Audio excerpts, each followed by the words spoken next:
relationship between two pieces of wood. In this case, this is a piece of sodal, this is a piece of yucca, and join them together until we can create some dust removal from one of these holes into a notch.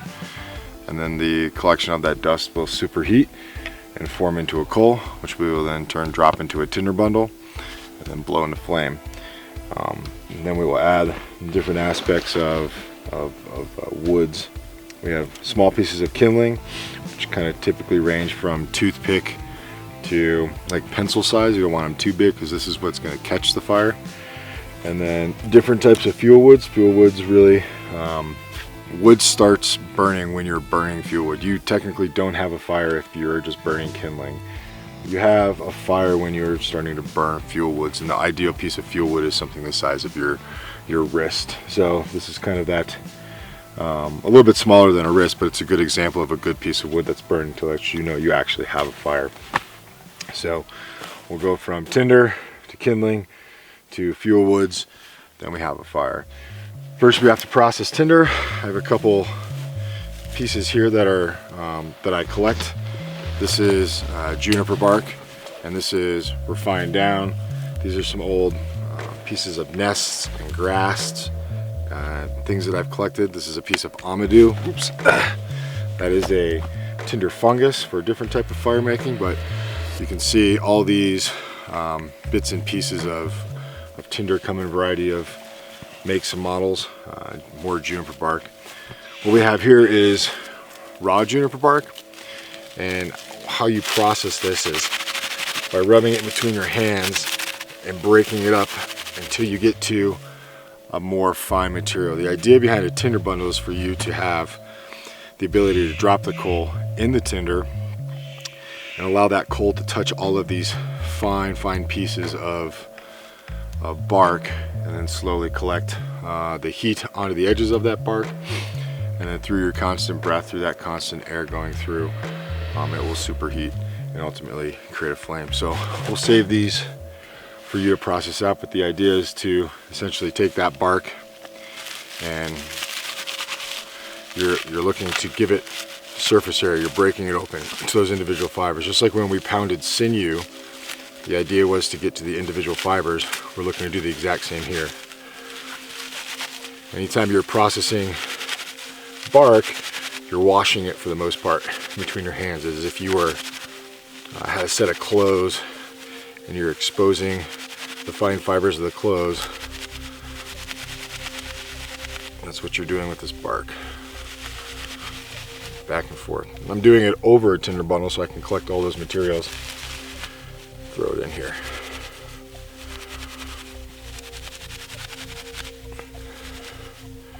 You can see how really fine that material comes. One of those good philosophies when you're walking through the backcountry or the bush or anywhere, when you see that resource, especially when it comes to tinder material, you should take it. You should always take it. You might walk another mile or 10 miles, and it might not be there. So what I'm going to do is I'm going to create a little bird's nest. And essentially I have formed my tinder into a little nest, and I'm going to drop my coal right on the inside of there and blow it into a flame. So I'm going to set that off to the side. What I'm also going to do is have a secondary tinder bundle. It's just a good practice. It could be a little bit smaller in case I start to burn through this one or I have troubles.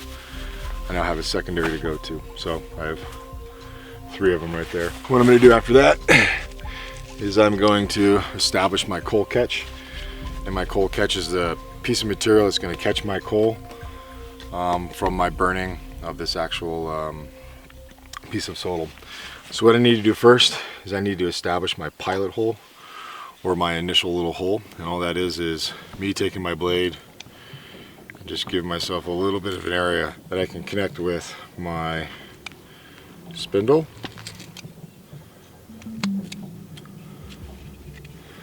This is my spindle, this is my hearth, just like in a bow drill. Make sure there's enough room there.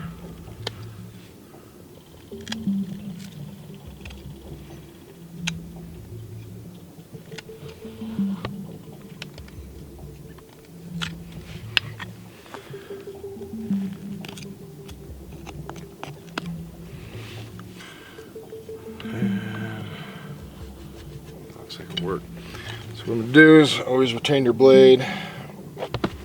I'm going to, let's see if I get myself in a good position. I'm going to do what's called the first burn. What I'm looking to do is establish the relationship between this piece of wood and this hearth board right here. And all I'm going to do, more flat ground, there we go, is give myself the hole. And I'm not looking to start the fire, I'm just looking to establish it so I can cut my notch.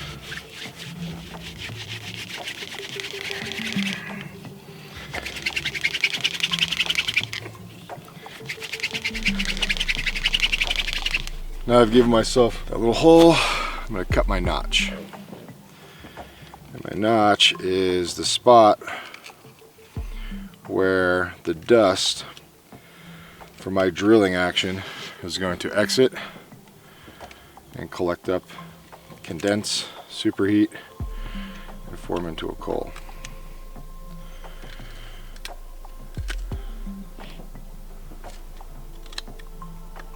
What I'm looking to do, you can see on all these notches, various sizes, but I'm looking to put my notch just before the center of the actual circle. And when I'm done, I'm going to create a little cavity underneath that will allow that black dust to condense. The notch is very, very important. Once that's done, I'm going to take my spindle and readjust my spindle. What I'm doing is I'm taking off any of the old polish, the old char, the old black, and I'm giving it new faces, new edges, facets. Multiple facets are just fresh contact points between the pieces of wood.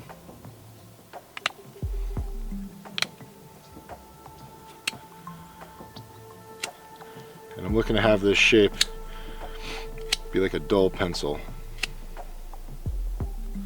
Rounded, but not sharp.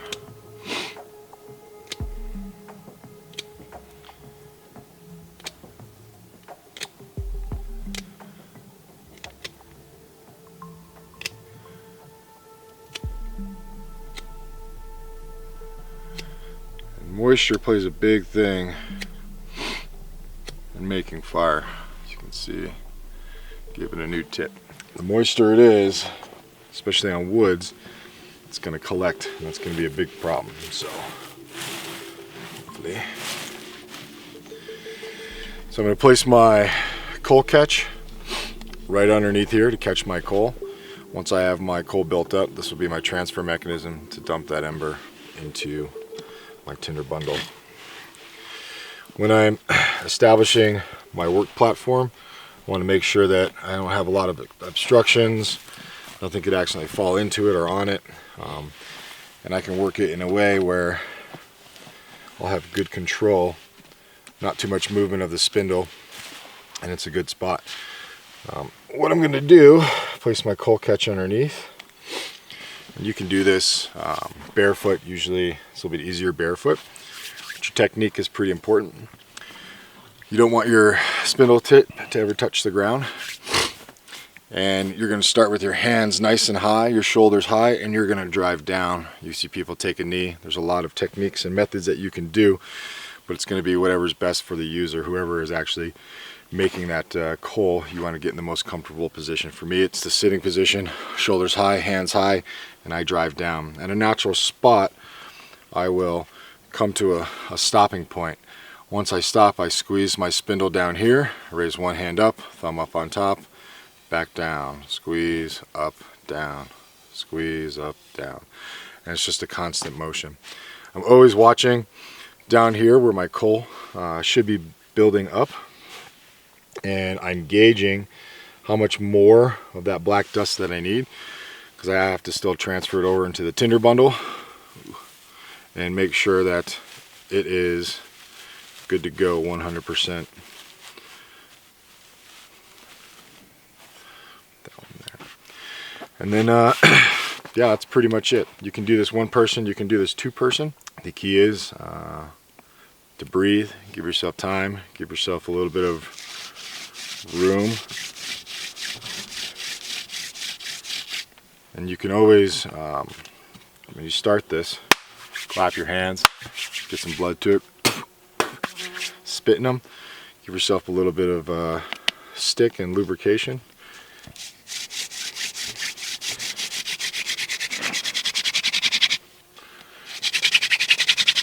You'll see smoke already.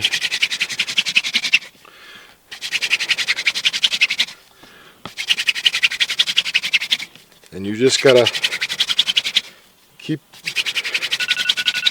cranking.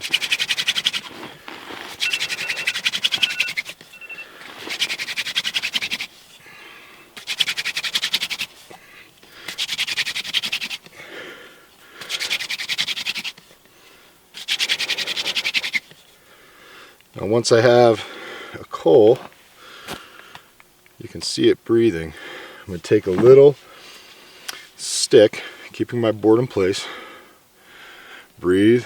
I'm going to put my stick right on top and I'm going to roll my board away.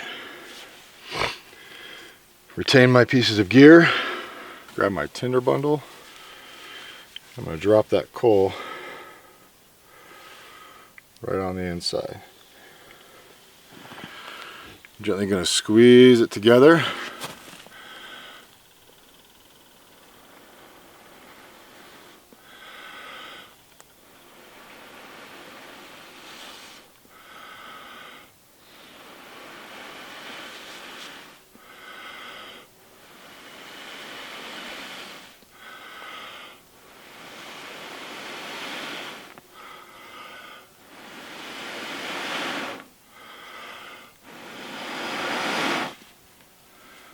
You have fire. I'm going to turn this guy upside down,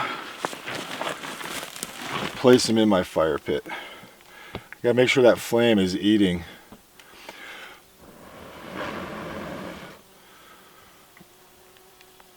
Let him sit right on the inside. Slowly introduce my kindling.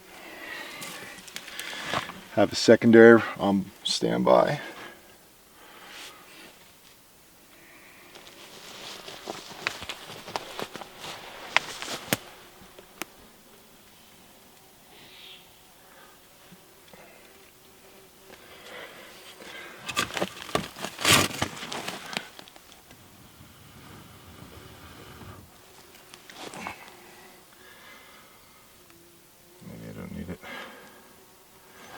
Looks like I don't. Keep introducing your small pieces of kindling on there.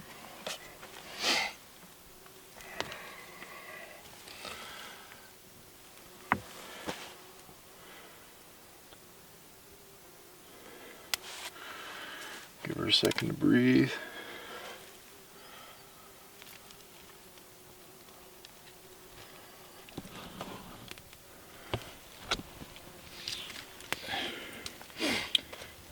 More pieces.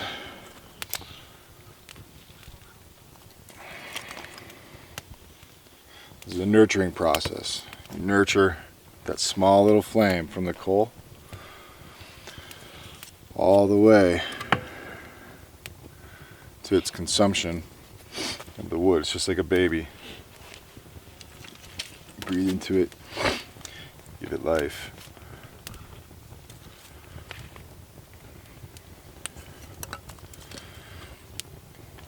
Okay, once you have it burning like this, there's one very important piece. Grab your spindle, grab your hearthboard, and you put it somewhere else away from your wood, your fuel wood, because you don't want to burn it. So I always like to retain it, tie it up, let this consume. Take your coal catch, retain all your tinders if you're collecting them on the go. Secure it, off to the side, off to the side. Coal catch, fuel woods.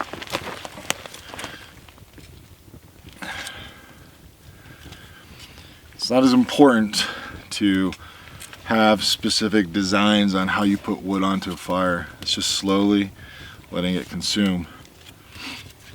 No wet woods, no greenwoods. Yeah, fire.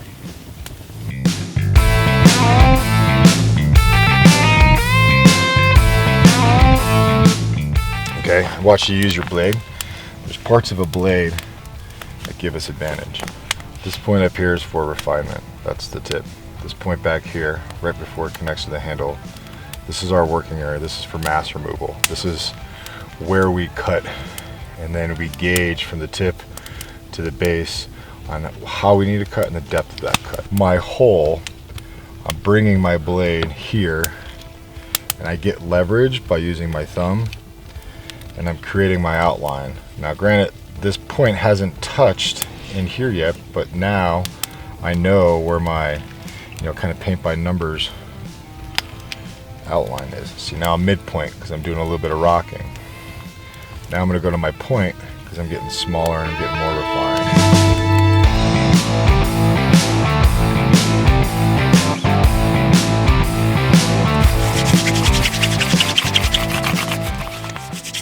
Downward pressure, constant, in rotations.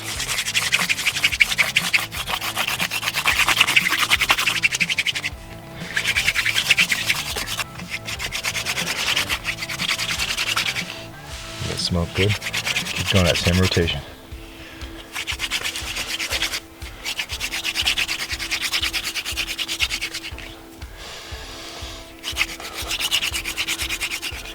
This is methodical, it's slow, it's meticulous.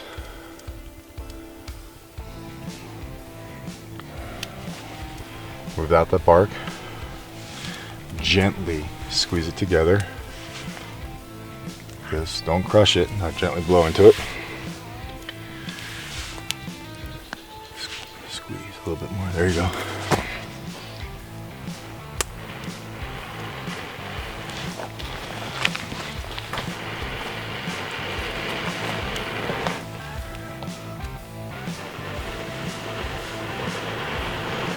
Keep going. Squeeze it. Fine.